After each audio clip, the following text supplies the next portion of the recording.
What's up, everybody? This is page 400, the getting started, and we are going to be talking about just the structure, the way that quadrilaterals share properties that also extend to more restrictive ways to think about like how one quadrilateral is like contained inside the group of all the other ones.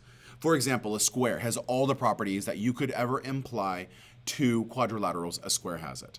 So what about a rectangle? What is it that a rectangle has that a square doesn't? And then it kind of backflows from there. So in order to do the math for page 400, we need to also use a resource in this book, and it is on page 420. So if you will, flip forward, and I'll go ahead and move myself out of the way a little bit. And I want to make sure that you can see page 400, and then page 420 and page 421. Okay, so this is called the Organization of Quadrilaterals Flowchart on page 420. And then I also went ahead and I ripped out page 421 and I'm cutting out, but like don't cut them out so that you lose them. Like cut them out and then set them aside because we're going to glue these down in a specific like arrangement with the quadrilaterals on this one. So I got my finger on page 400, I've got my finger on page 420, I've cut out page 421, and I'm going to cut out each of these little rectangles even more to glue them in. Let's see what the first direction is. Locate the organization of quadrilaterals flowchart. Write the name of each quadrilateral inside its figure, and then use markings to identify congruent sides and parallel sides so that the given label applies. And I know they already put a lot of that information on there already, but you know we'll add to it. All right, let's dig in. So I noticed, like I said in the notes a second ago, we should start with the most restrictive of the different quadrilateral shapes, and honest to goodness, that is going to be the square. So when we look at the square shape, it is four sides that are all the same, parallel sides, parallel sides. The one thing that's not mentioned are the angles being 90 degrees. Pop that in. And then it was also mentioned here, the diagonals. There are facts about the diagonals that we're going to need to know. So I'm going to drop in those diagonals.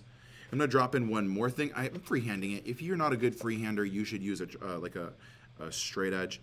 Those diagonals meet at perpendicular lines, and they also bisect. So that is what a square does. I'm going to put square for the name of it right there. Can I zoom in at all? Maybe a little bit. Okay. So let's go up from there. All right, from a square, if we work our way flowing from all of these restrictions to the least of these restrictions, then we should go next? We should probably go to rectangles. Yeah, our favorite shape from when we were in kindergarten. The fact is, rectangles are like squares, but the difference is that their diagonals and their opposite sides, well, their diagonals are congruent, but their diagonals don't meet at a right angle. And then they have two pairs of opposite sides. I need to bring in a highlighter. Highlight time. Okay, put my finger back on this page. All right, so highlighting all of these sides the same. Highlighting these sides the same, but different from these ones. Okay. Additionally, the diagonals are not perpendicular. The diagonals are bisecting, right? That's our math word right here, bisecting. So I'm going to put a spike there, and spike there. Those diagonals bisect, but they don't create perpendicular angles, 90-degree angles. They create non-perpendicular, so two angle marks. That is the majority of the markings for a rectangle. Notice the double arrow here implies that those two lines are parallel, and the single arrow here implies those two lines are parallel. We're going to run into some shapes where we don't get to use parallel anymore. Let's get across to the other option that a rectangle could not be, but a square could be. That's a rhombus. Rhombus. Now, in a rhombus, it still does have diagonals because they have opposite corners. So there's a diagonal.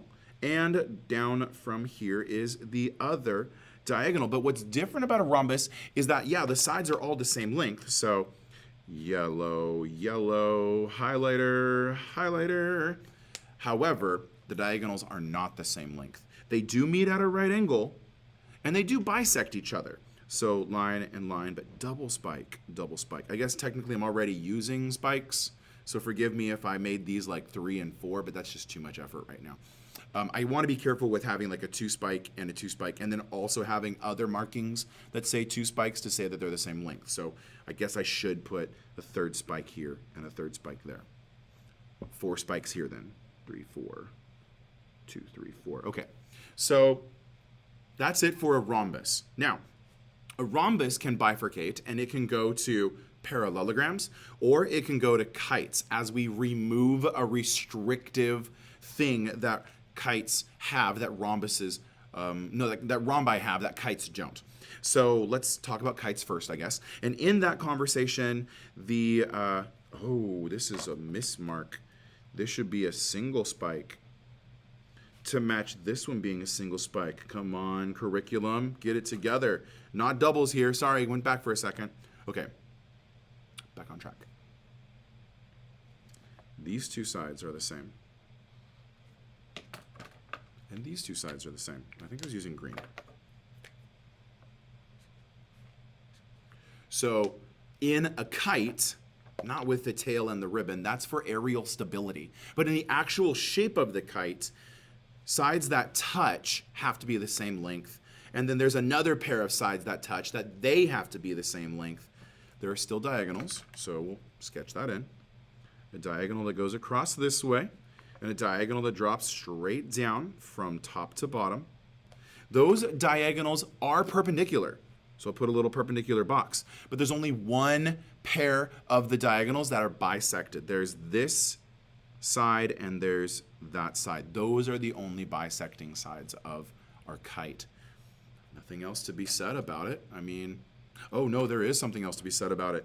This angle right here and this angle are the same.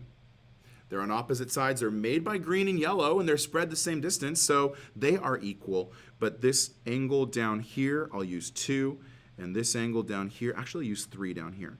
So I can use 2 up there and 3 down there. Those are not equal. More arcs than this one means that those are not the same angle.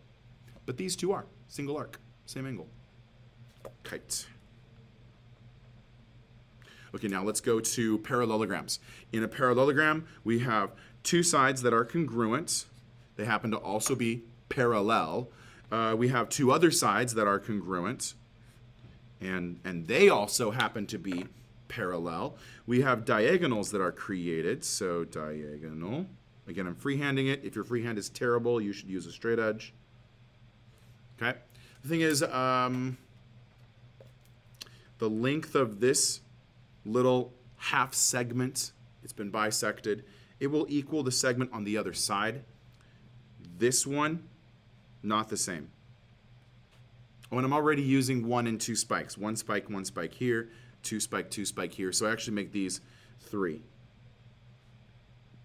and 4. There, okay, just to be like, how many spikes do you need? This creates an angle and another pair of angles. So 1 arc, and 2 arcs, 2 arcs. When those lines cross, they create vertical angles, and vertical angles are congruent. So we just need to acknowledge that the angles that are across from each other are the same. And this is a parallelogram. All right. Moving up from there, it looks like a kite only flows all the way up to this shape. So we'll leave that one alone for a minute.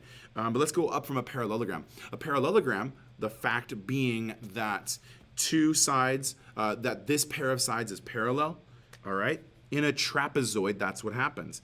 In a trapezoid, we get 1 pair of parallel sides, at least 1 pair of parallel sides.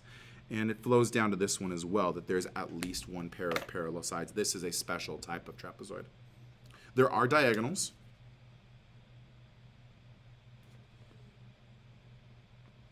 We know absolutely nothing about those diagonals.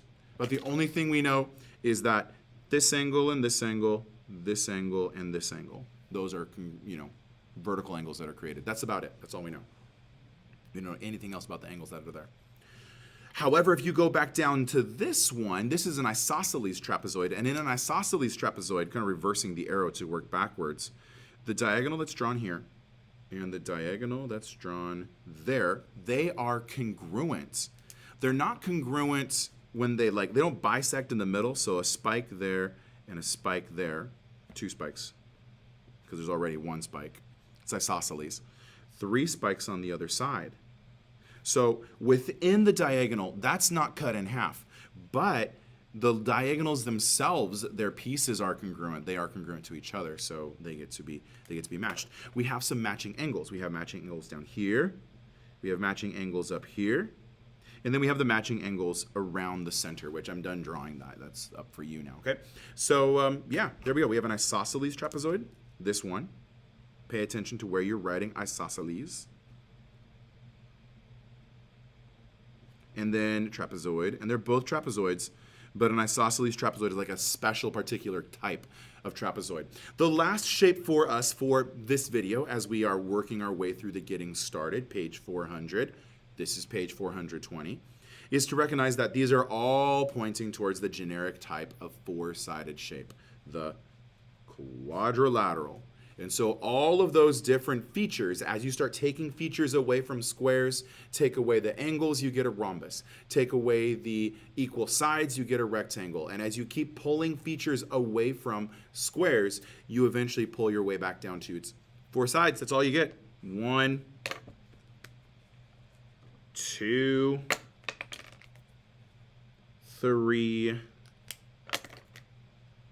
and 4. That's the only information that we know, is that it has 4 sides. Yeah, there are diagonals. 1, 2, 3, 4, 5. I don't know how many dashes I actually need to put, but I counted that many. The only thing we know about the diagonals is that when they cross, they create vertical angles, so the angles around them are congruent. That's about it. There's no guarantee that these are meant to be the same length, or if they were, actually, it might even be like a kite that we created. You guys, that's it. That's how quadrilaterals are organized. You know, in science, when we want to talk about like the order of the species, this is the same idea in mathematics. The order of the quadrilaterals, the species. Okay, there is more to this video. There's the entire cutout thing. So I'm gonna do all of this, off camera, and then I'm gonna show you the next video. This is the second part of page 400, what we get from these. So stick around, click forward, staying on page 400 for just a little bit longer, and we'll see you in the next video. Like, comment, and subscribe. See you in the next minute. Bye.